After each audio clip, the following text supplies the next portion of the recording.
Hey y'all, happy Tuesday. So we are now live. I am going to give everyone just a few minutes to come into the room. While you guys are coming into the room, make sure you let me know that you're here. Also, if you did not receive an email from me today, that means that you are not on my mailing list. You should be on my mailing list so we can always stay in touch, okay? I haven't lost my YouTube page, but I've had several strikes here, as well as I've lost one or two Twitters. And then I'm there now. I currently have strikes on TikTok as well as Instagram. So you just never know. So the best way for us to always keep in touch is just go over to RhondaMary.com and sign up to my email list.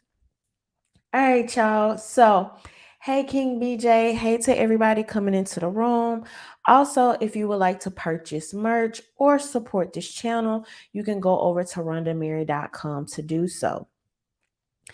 So, today we are going to talk about some pretty unfortunate news, okay?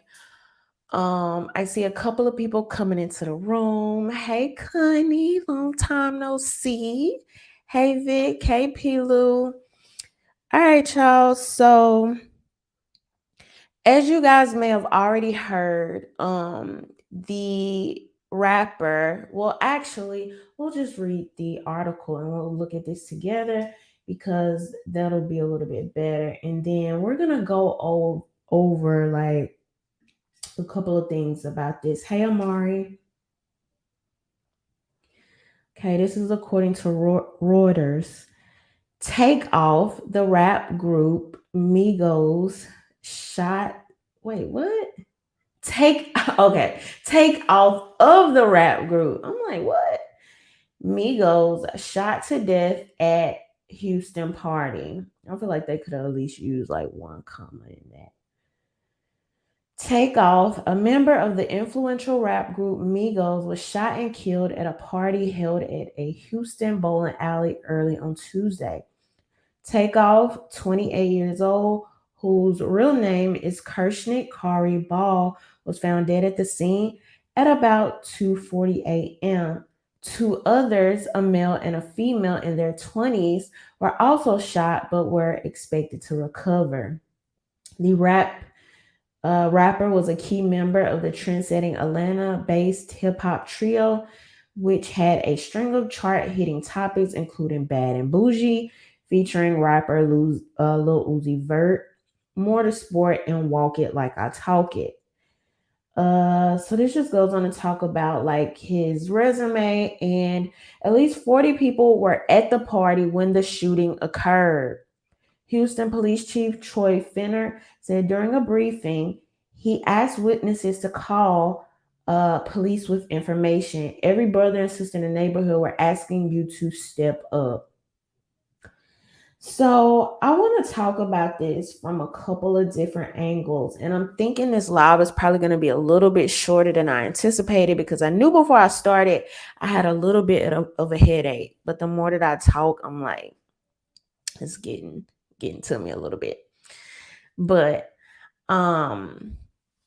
first of all, one of the first things that I just want to go ahead and get out of the way, because I know that sometimes people come into videos and you may not watch the full video, you may only catch part of the segment. And so I'm actually going to jump right into something that I want to talk about. And then we're going to go more into actually talking about the story with Quavo. So the first thing is that when I watched the video of uh I'm sorry y'all, Takeoff, please forgive me. I'm getting the names screwed up here. But Takeoff, okay, who recently passed. When I watched this video, and I don't have this video pulled up here because unfortunately it was of this young man as he was actually passing. His life was leaving from him, and you had people basically almost casually, almost too casual, standing around kind of on the outskirts, and around him you had maybe what were his closer friends or maybe the immediate people that were with him. And one of the people I believe to be Quavo, which was one of his band members. I think I can say that even as it relates to hip hop. Y'all know what I mean. Um, and was kind of, seen to be pacing back and forth and calling his name and kind of, in an upset state. From what I could tell from that video, it doesn't seem to be one person that was rendering aid, trying to call for help to someone that could possibly render aid, or anybody that seemed to have any sense of urgency within that moment. Now, keep in mind, I just want to be clear about how I say this because I was not there. Okay. This is obviously not a firsthand account. I have pretty much the same information that the rest of the internet has. And based on that and us knowing the results of this, something that we do not talk about enough, even I, as I cover these self protection stories, self defense, and all these other things, I need to hold myself accountable and challenge myself to make sure that I am talking about that we are also making sure that we are protecting life. Learning how to deal with trauma and stop the bleed is a very huge component of being a firearms owner, okay? Firearms is like the sexy part. It's the cool part. It's the hip part, okay? Dealing with the blood and the trauma and everything else that comes with that, not so much. Okay? It is not or should not be normal for people to see their friends and their loved ones livelihood leaking and leaving from their body. I can only imagine that that is a very, very traumatic experience. The uncontrollable bleeding is actually one of the leading causes of death or trauma related deaths. Okay, and so what I want you to do, if you have not taken a Stop the Bleed course, whether you're a gun owner, whether you're a non-gun owner, whether you're pro-gun, whether you're anti-gun, it does not matter.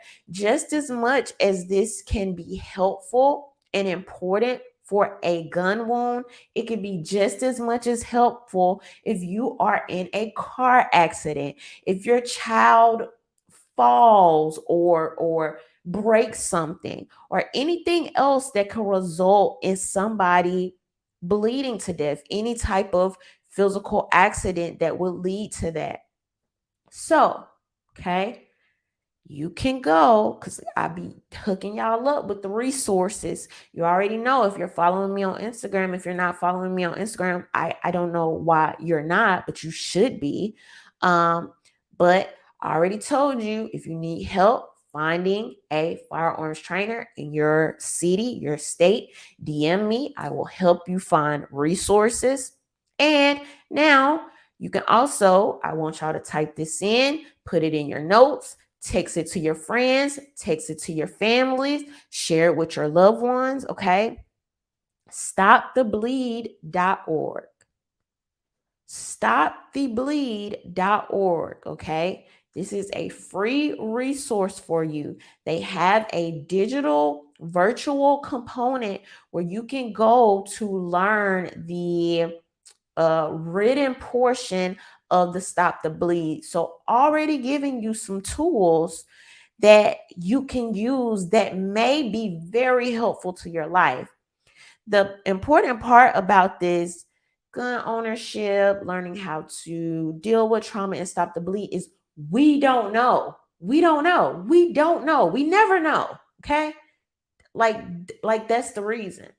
I posted a video today again on my Instagram, a short reel where it's, it kind of has a little comedic value to it. But it's like when I'm leaving my house and I'm thinking, oh, well, I'm only going around the corner. And it's like, nah, come on back for that gun that you tried to leave on the counter because you felt like, oh, I'm just going around the corner.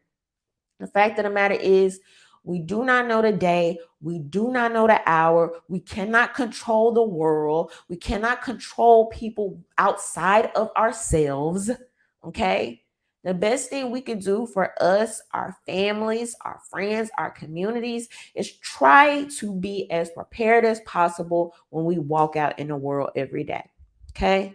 So, like I was saying, go over to stopthebleed.org. They have a free online course where it covers the written component of this. So you can already start learning some of these things, uh, uh, learning some of these skills, knowing what to do, knowing what not to do. Also, there's more, okay? Go on this same website, stopthebleed.org. You click on your state and it will show you all of the upcoming classes in your state. But wait, there's more. Some of the classes are free, okay? And the classes that are not free, for the most part of what I could see, the majority of them are very cost efficient. So, regardless of you feeling like, oh, I'm not a part of the hip hop community, I don't live in a dangerous city, I don't live in a dangerous neighborhood. Again, like I said, it's uh 35%, you know, 35. I'm not gonna say the stat. It's on my Instagram. Go to my Instagram. If you're not following me on Instagram, you should be following me on Instagram. I don't like saying the stuff when I don't have it pulled up because I don't want to say it exactly wrong. I want to be a stickler for if I'm gonna give y'all this statistic. But I break that down, okay? I break down it being the leading cause of death, the percentage of people that are transferred to the hospital and end up dying, when usually it takes on average across the country about 8 to 9 minutes for first responders to get there. It could take some people 5 minutes to bleed out. So when I watched this video and I watched this video and knowing in the police report it says 40 people are there, I can only hope, right, that more people would want to help. And when we see these things that are happening, not helping continue this cycle. So please do that. Share that information again with your friends, your family, your followers, everything else. There's a free and cost efficient resource for you to jump on this and start learning and enhancing your skills. Okay. All right. Now that we have that out the way,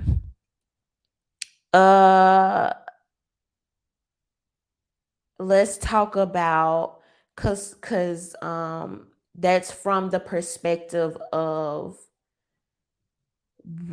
how we can be more prepared, how bystanders can possibly be helpful or potentially add seconds or even minutes to the life of a family member or a friend.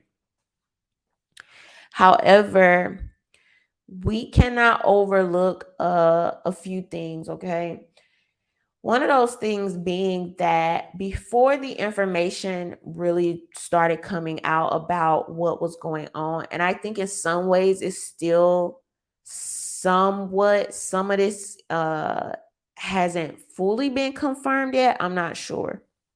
But after the story started circulating very early this morning, you had all these people jumping to, opinions and thoughts. And I mean, that's what we do. This is the internet at this point. It really wouldn't be any other way. But I find it just very interesting that, you know, the initial reaction was to attack hip hop culture, right? And let's talk about that a little bit, because within the last year, you've had several hip hop artists that have died, that have lost their lives over, I mean, even the last several years. And the question becomes about the music, okay? This becomes a cyclical conversation. We have had this conversation several times. It's very easy to think early on, or when you just enjoying the music or the culture, the hip hop culture community, whatever you want to call it. It's very easy to think it's just music, right? It's very easy to think it's very easy to think it's just music. It's very easy to get lost in the beat, the rhythm, right? Kanye West recently talked about this in his interview. He talked about, especially when you have black people, we tend to be a very rhythmic, you know, uh dance, all these other things that you think about when it comes to like music, and how some of these beats speak to a certain level or a certain feeling, while over the beats you have these chants that are really almost psychological warfare, right? I was listening to Maj Tere's space on Twitter this morning, and it was a young lady who, I think she said she was a psychologist, and she was talking about how she worked with young people, and she was saying how when you are outside of a certain culture or within a certain culture, how you will internalize things differently. And so what she mentioned is how when she would work with these young boys, because some of them would be a part of what would be considered street culture, it wouldn't be just music, right? It would be almost like a war chant. That's how she described it. And that really sat with me and resonated with me, because one thing that I believe I mentioned to you guys is that once I became a gun owner, I stopped listening to a lot of the music that I used to listen to before. Now, I never been a hip hop head. Like, I couldn't describe myself as such in no way of the manner. However, it's certain stuff now that when I hear it come over the airwaves, I'm switching the station, because now that I am directly dealing with, seeing, impacted by trauma more, by violence more, by safety, self protection, self defense more, because these are issues that I am now more in tune with, more focused with, can't help but to see now to almost an alarming rate, but that comes with part of the work that I do. I can't hear it the same. I can't see it the same. I can't view it the same. It doesn't hit the same. But when I was just, you know, going to my job every day, doing something totally different, out with my friends, hey, turn up, turn up, turn up. It's very easy to separate in your mind, well, that's that. That's them. That's just what we do. That's just, we listen to this. We turn up to it. But in reality, this doesn't mean anything or have very little bearing on my day-to-day life, at least. And so that brings me to another point that I saw somebody mention, oh, some of y'all can't wait to start basically like admonishing every single time something happens that has nothing to do with us. Now it's like, oh, this is a representation of the entire Black community. And something that I don't think that we address enough is that you have different segments of people that, like I said, are resonating with a certain level of street culture and people that don't. And it's very similar. I was thinking about this today, right? In some ways, street culture, hip hop culture, and some of these things overlap sometimes and sometimes they don't, right? But street culture and hip hop culture has been so intertwined with Black that if you even try to step outside of that paradigm, people's brains start fritzing. They can't even understand the distinction that is being brought up. And it made me think about, right? Unrelated, but something that has also been attached to the Black identity, right?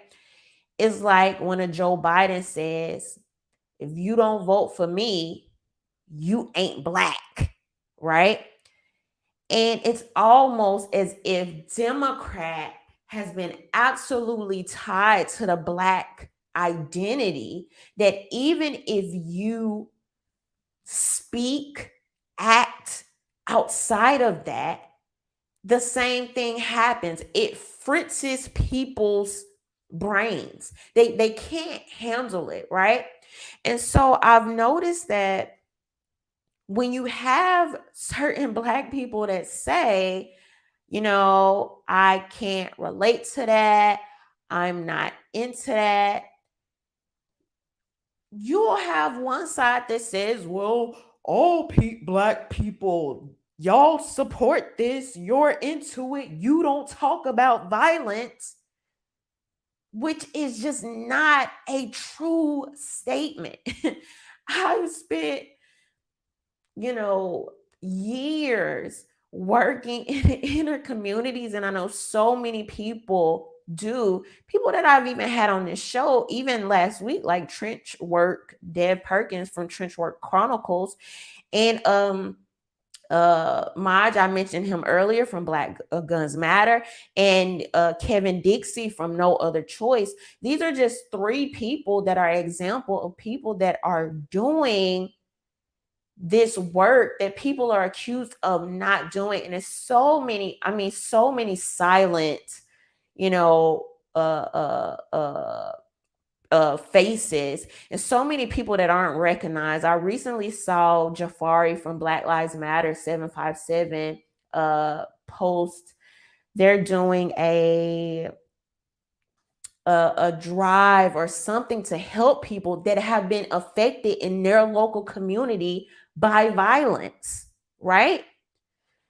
On a local level, a independent organization of Black Lives Matter doing this work in their community, do you think that gets highlighted? Or is it when people want to puppeteer these organizations, right? But getting back to my overall point.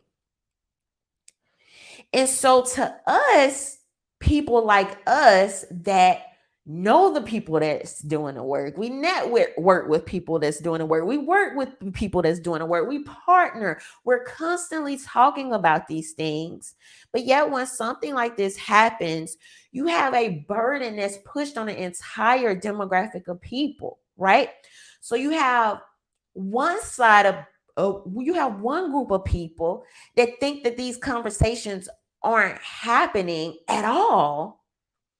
And then you have another side of this argument that feels like if you do call it out, if you do say something about it, you ain't black. You can't relate. You don't have empathy. And I guess the point I'm trying to get to is the dissecting of these identities to blackness, right? Even if you look, because people are used, they'll try to throw out this very racist, the statistic in itself is racist in how they present it, because they'll say, oh, well, you have 13% of the population that's committing the crimes, right? But when you actually look at the population, out of the 13% of black people in America, it's a very small demographic that are committing crimes like this, committing violent acts like this. And then even of that number, some of these are repetitive, right? They're people that are committing these perpetual crimes, and that comes to a whole well, we're gonna get there, because we're building up.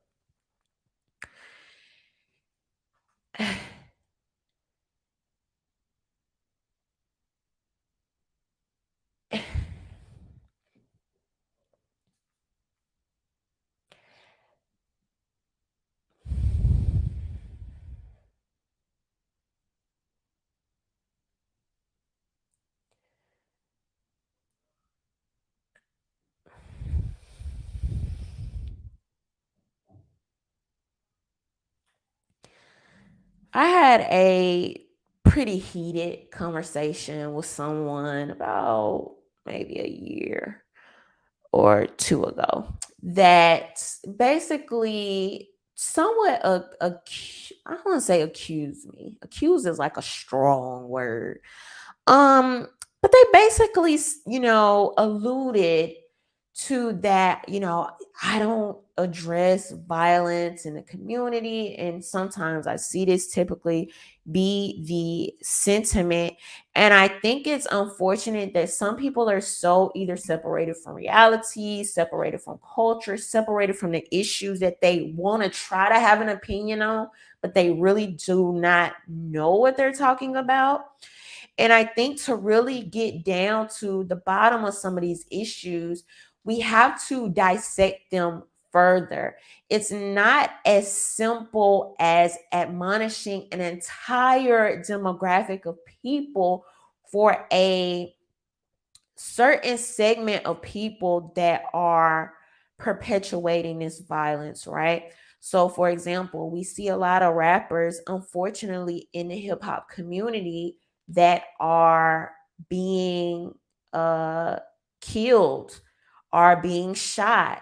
We recently see the RICO charges that have been brought against what was the dude wearing like the dress, Young Thug and YSL. And the question becomes, if you have people that have now seemingly made it out and still find themselves in these situations, then what is happening? You have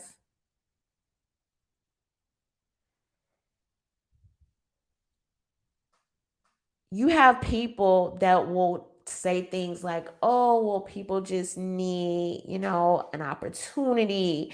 People just need jobs. People just need this. People just need that, right?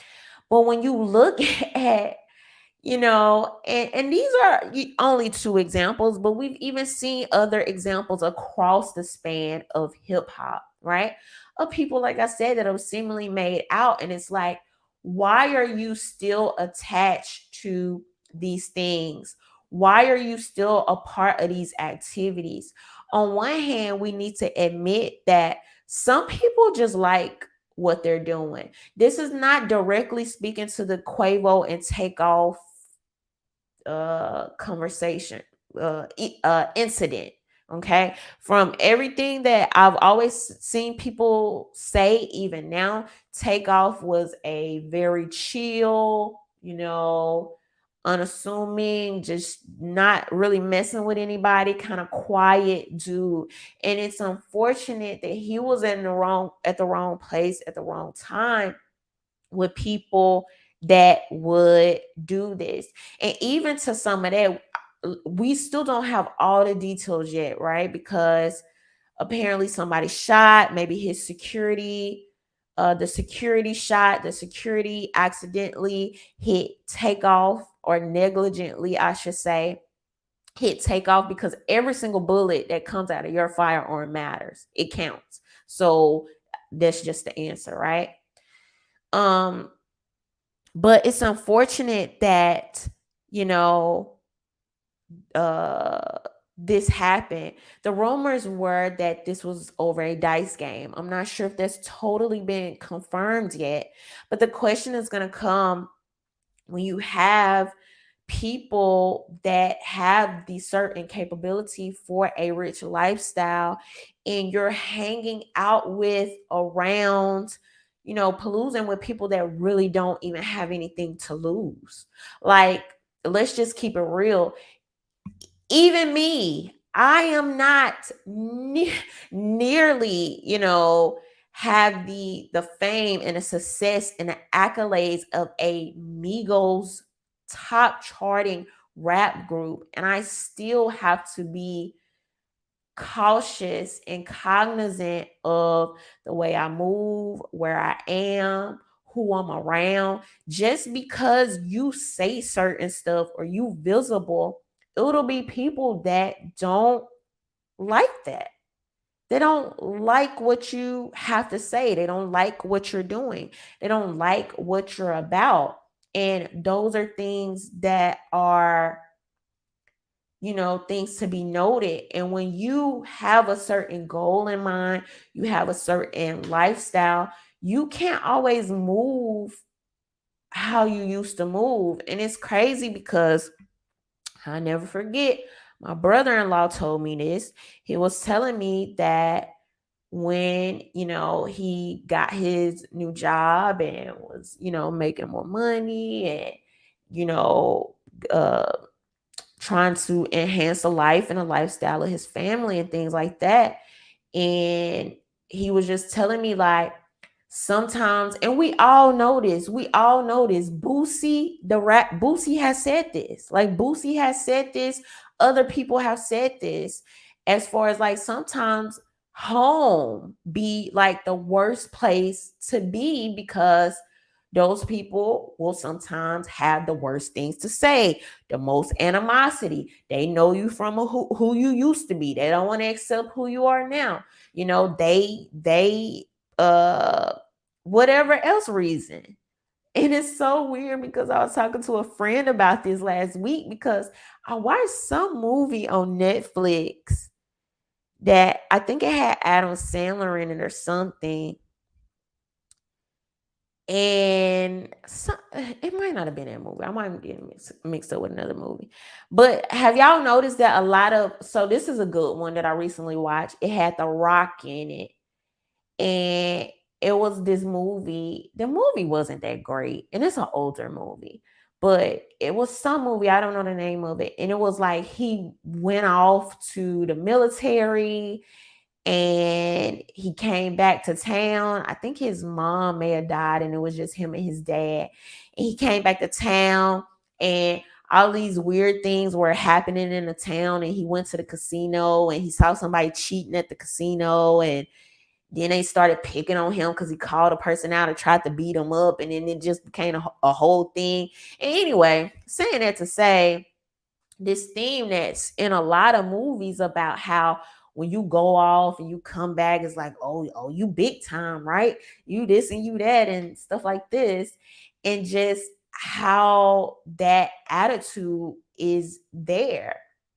And so a lot of times people, you just can't move the same. And ultimately, ultimately, I hope and I think that anybody with common sense and decency wants to see these people held accountable, right? That are responsible for this. I saw a short clip.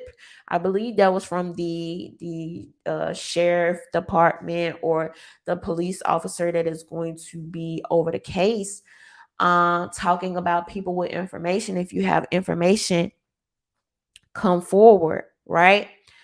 But going back to this part about Walking Tall, that was the movie. Thank you. Always Bet on Black. But what was I about to say? Going back to this, right? People have to understand that people can see what's going on and not like it, and does not mean that they are participating in it or empathetic to crime or anything like this. And it will almost take because I saw somebody post, this was 19 Keys tweeted today, and he said that if black people want to, and I'm paraphrasing, if black people really want to, if black people really believe our lives matter, we have to show each other first. One thing that I feel like a lot of people were trying to do in their initial reactions today was jump on hip hop. And don't get me wrong, I believe that music, programming, propaganda, things we hear, things that are going into our psyches, our spirits, I think that stuff matters. I am never going to discount the impact that it has. But like I said, keep in mind it has different impact on different people depending on their actual life, their everyday, how this is impacting them, how real this music is to them, right? Versus just entertainment, versus somebody that's living in this life that's being portrayed in the music. So, yes, hip hop has a role to play, but we also have to realize that there are so many things that go into this, that what we're seeing now, I honestly believe would take 2 to 3 generations to undo the level of programming that we are getting from every end. Whether you want to talk about the destruction of the nuclear family, whether you want to talk about the poverty in these communities, whether you want to talk about hip hop culture, whether you want to talk about the lack of education. Last week I talked about reading, right? And how reading is dwindling in some of these inner city schools. And there's so many multifaceted layers of this, right? And the same way the propaganda has been placed into the music, placed into the schools, placed into the media, you would have to have years of the same dedicated. You know how Kanye West was talking about that beat? I'ma F your B. I'ma do this. I'ma kill you inward. I'ma shoot you inward. All of the programming and propaganda, everything that has been dedicated to this level of violence and propaganda and emotionalism and reactionism and acting tough and not caring about life and not caring about defending and protecting life and not knowing how to defend and protect life, right? All of this propaganda will have to be shifted in the opposite direction for the same amount of time, if not more, that it has been beat into certain communities and demographics.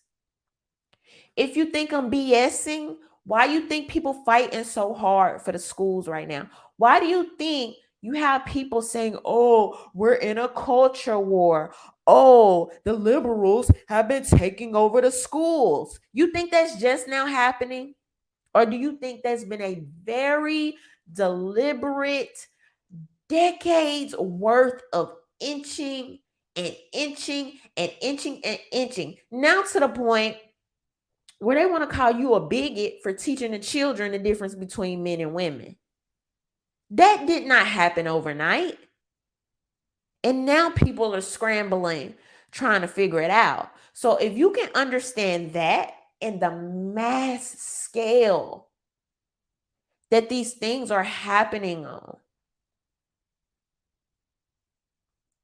this is not a one person talking about this. Some of us, a lot of us, if you are the person out there that has, and you like, I have been talking about this, and I feel like it's being blamed on me. I get you. I get you. Because every time I think about this conversation that I had with this lady, and you know, it pisses me off because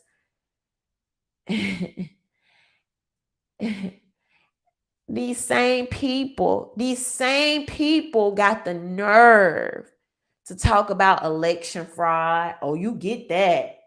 You get what they're doing to the social media. You get what the tech agencies are doing. You can understand that as it relates to you and your neighborhood and your family and the way you get to speak and how you get to show up in the digital world, but will literally not understand, not empathize, not recognize the I'm talking about Edward Bernays level propaganda and programming that is happening as we speak, and it's getting worse down to the foods people are eating, the drugs that are going into people's neighborhoods now that are, from what I'm hearing, more potent or more. Something came across my desk the other day. I didn't fully dive into it, and I probably will now that I'm thinking about it.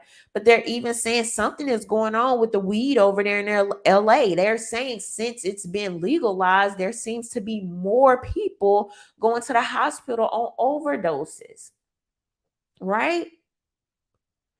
There is a extensive multi-level programming that is happening, and some of us that are continuing to have these conversations is not enough. And that's why, again, I don't believe for one second that every freaking thing Kanye West does is perfect. We talked about this the other day, even as it relates to the grifting. It's a little bit in there, absolutely, right? But when he's addressing, look at who's controlling the music. And I'm going to go outside of him, right? Not even just who's controlling the music, who's controlling the schools, who's controlling the neighborhoods, who's controlling the programming, who's controlling the media, who's controlling Hollywood.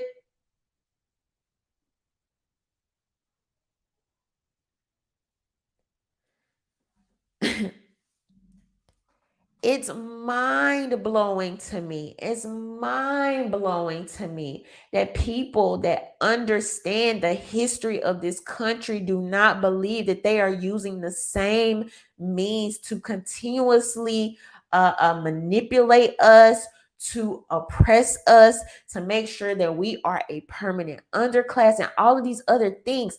What do you think they're selling us our liberation through Hollywood? Like, let's actually be serious here for a second. Like, for real, for real. Do you, I mean, You know, it's just so deep. It's just so deep. And th- after all that is said, after all that is said, I said all that to really end up back at this point.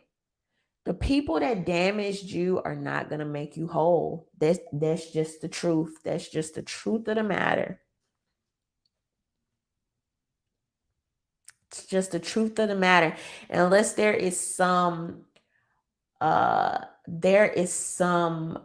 overarching shift in the universe, right? The people that damaged you are not going to make you whole. At the end of the day, it is still going to be people, individuals on a local level making everyday decisions to make our communities safer, to make our communities better. Everybody wants to believe that this hero is going to come swooping in, is going to rush down. Oh, it's going to be this president. Oh, it's going to be this council person. Oh, it's going to be this Democrat. Oh, it's going to be this Republican. Oh, it's going to be this new president of Twitter. Oh,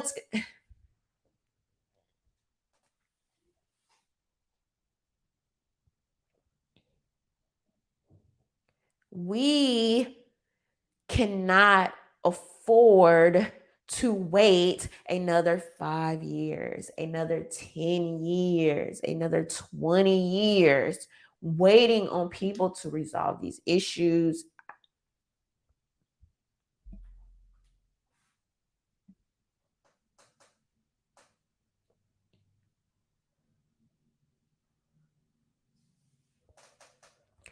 This, this, one of the one of the most profound thing about becoming a safe and responsible gun owner is you start to see and visualize yourself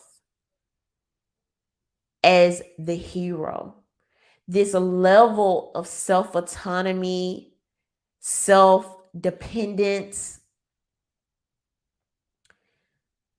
is unmatched, and it begins to, when you see it, it begins to translate to other areas, and you can't unsee it. And I do not know if other people feel like that. That could just be my experience, right? But the same way these kids get bullied in the schools, and they say you can't hit back, you can't defend yourself, you gotta protect you gotta tell the administrator, and you're lucky if the administrator even bothers to show up, right? Before the kid is pushed to his limit and ends up fighting the bully, and now you want to suspend the bully for the same time you suspend a child that defended themselves. You have police officers who, if they do show up, you'll be lucky if it's in 8 to 9 minutes on average, right? When most violent crimes happen in, I think, about 2 to 3 minutes.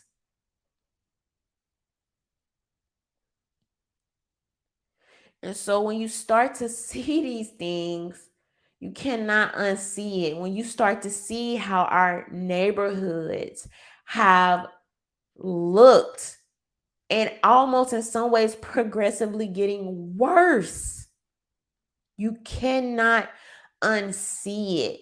And you start to believe less and less in Santa Claus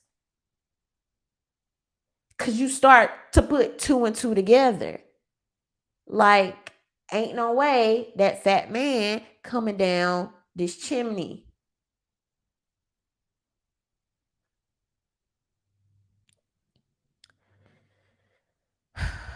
Um, and so,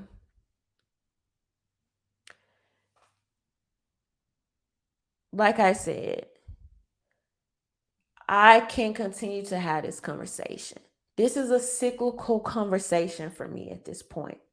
But I am 99.9% sure the killer ain't out there listening to me.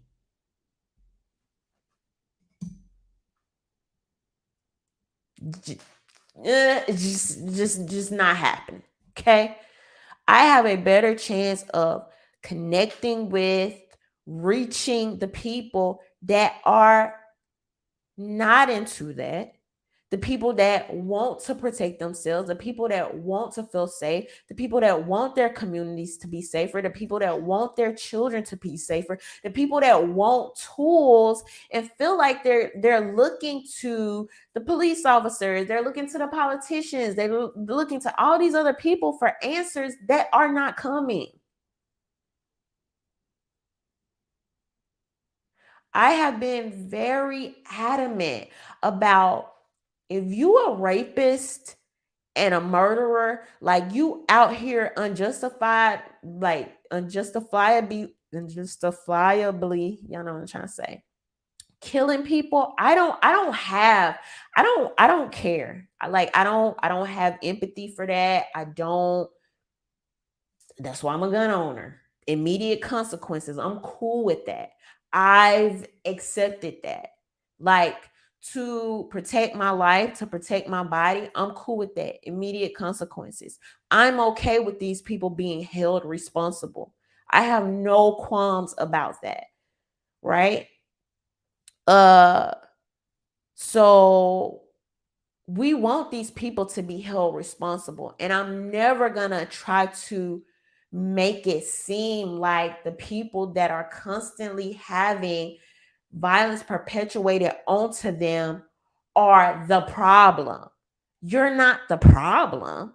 You're not the problem.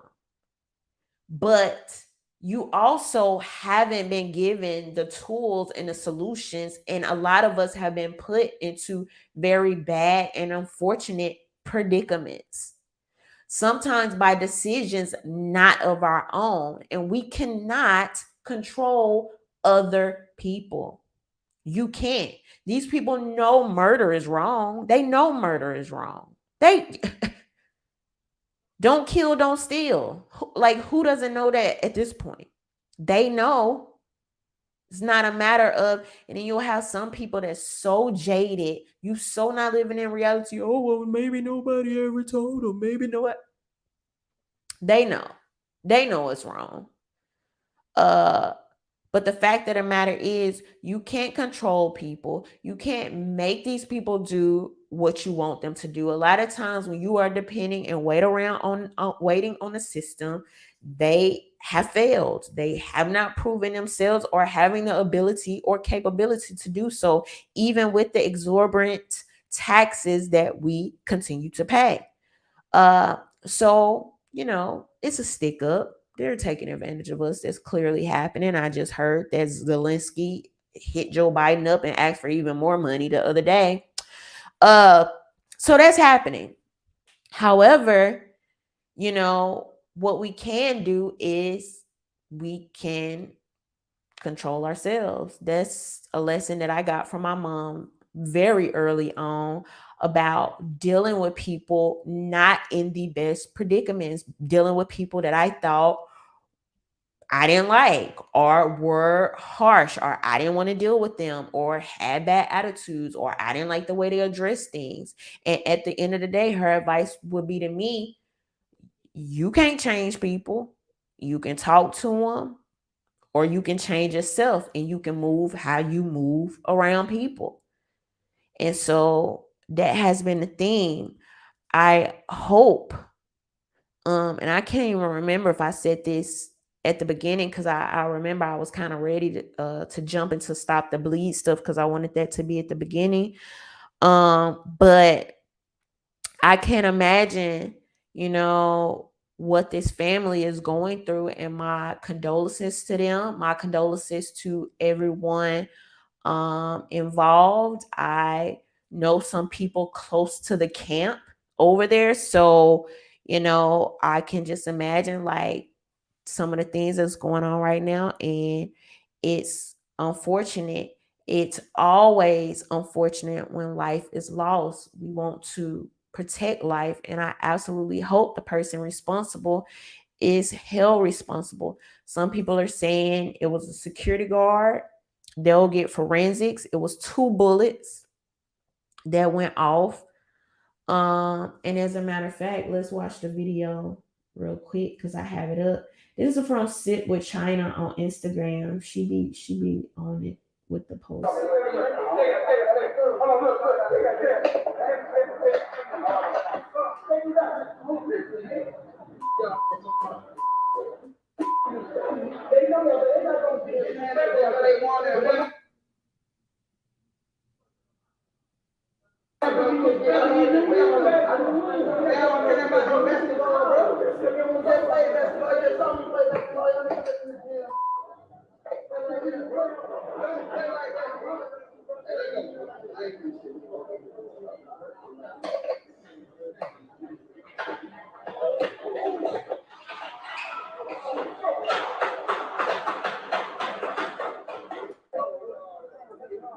So basically, I don't know if y'all can really see, but I'll kind of narrate a little bit of what went on. So, Quavo was arguing with someone and going back and forth with him, and over seems what to be basketball.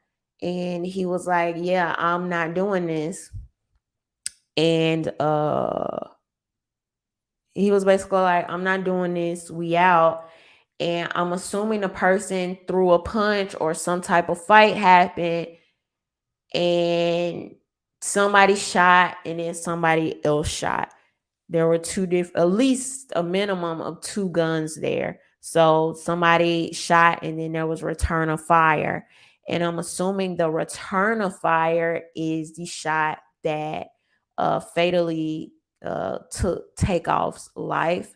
But of course, we're going to get that information more as over the next few weeks or months.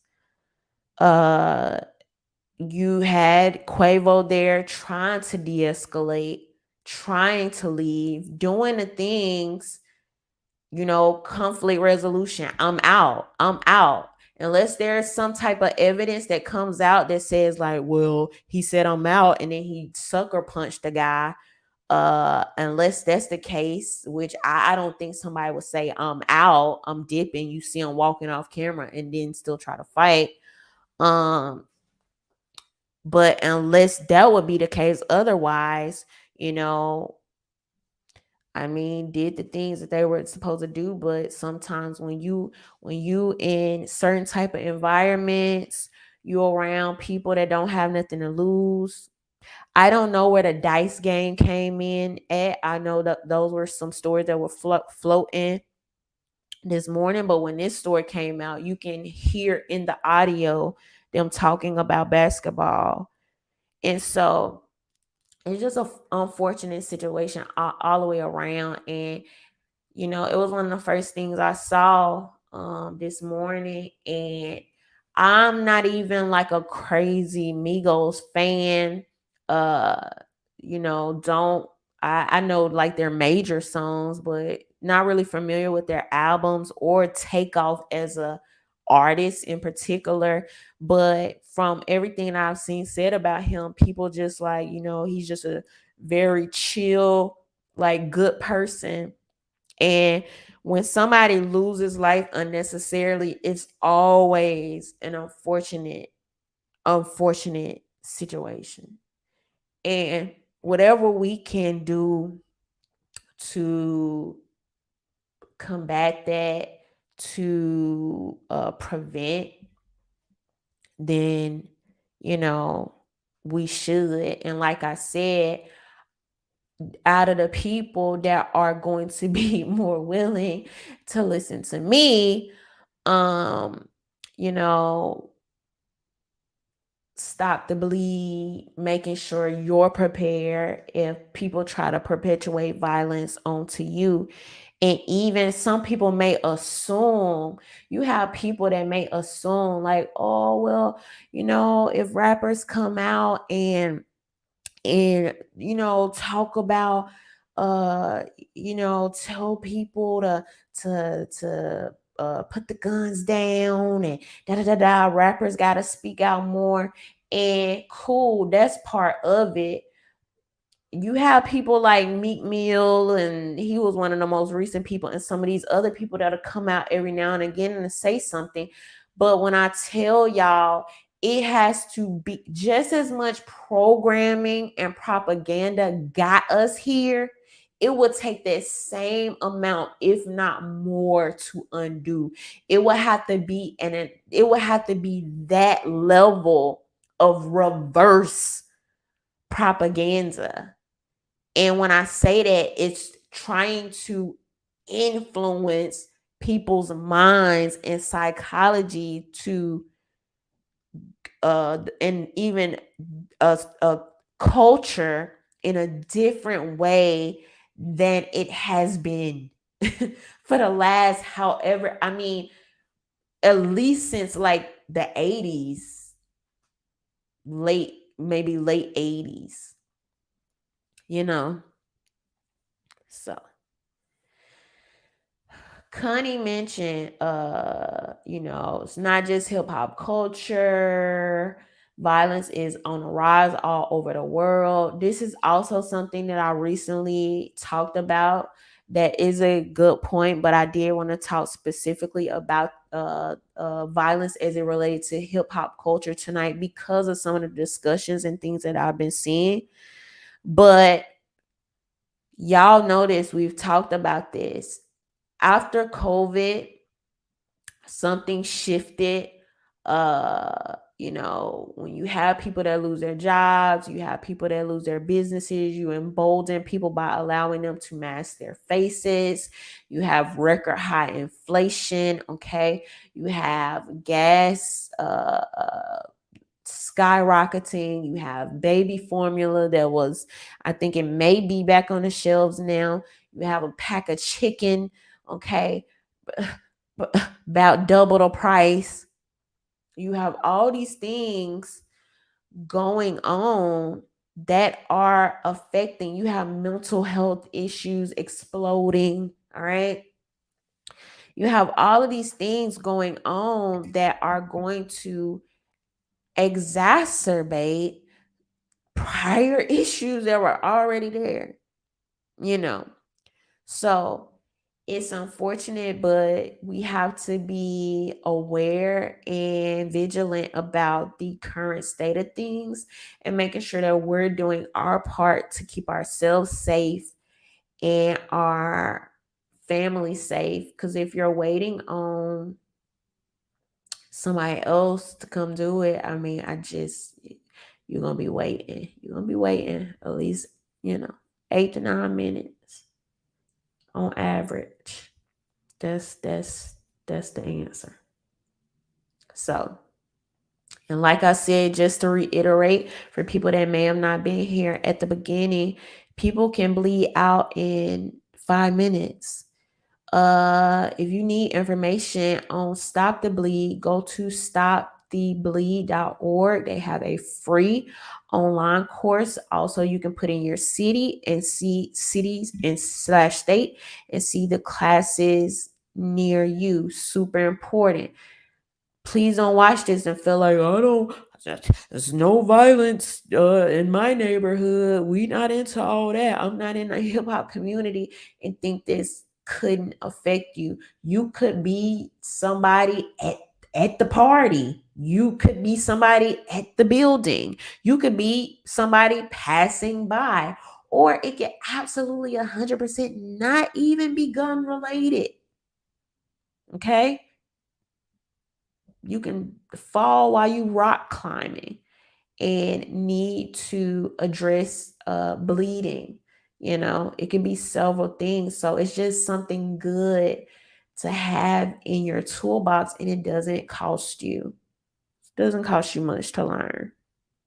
But all right, y'all. Thank y'all so much to everyone who tuned in. If you did not receive an email from me today, that means you are not on my mailing list. Go over now to RhondaMary.com. go ahead and get on my mailing list. Also on RhondaMary.com, you will find my merch where you can donate to this channel, and also where you can find me on Twitter, Facebook, and Instagram. Thank y'all for everyone that's always here supporting. Make sure you are subscribed, like this video, and we'll be talking soon. Bye.